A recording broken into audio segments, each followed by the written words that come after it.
me pareció muy bien. El primer momento que estuve en un partido contra Piratas, estuve nervioso, pero a medida que fueron más partidos, me estaba menos nervioso y jugaba mejor.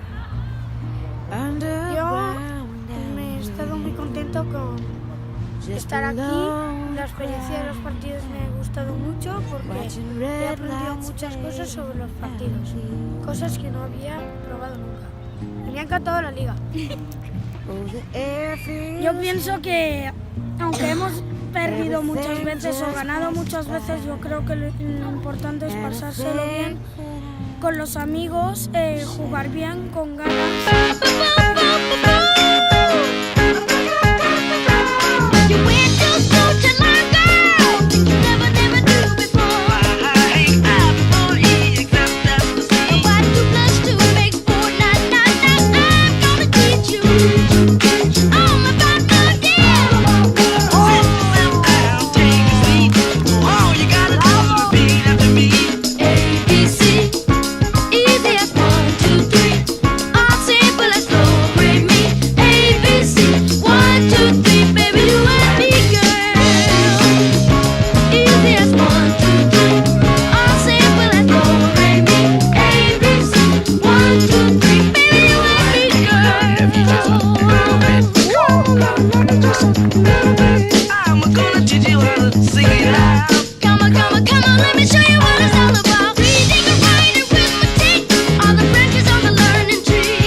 Será esforzarme y además en verano estaré practicando softball con el bate y el guante que tengo en casa.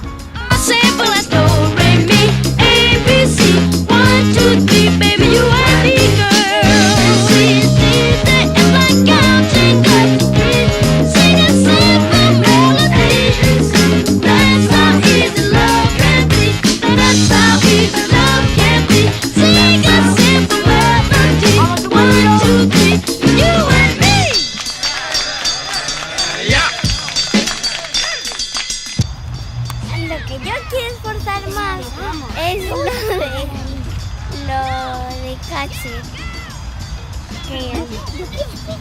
que poner más lejos el guante para así coger mejor las pelotas.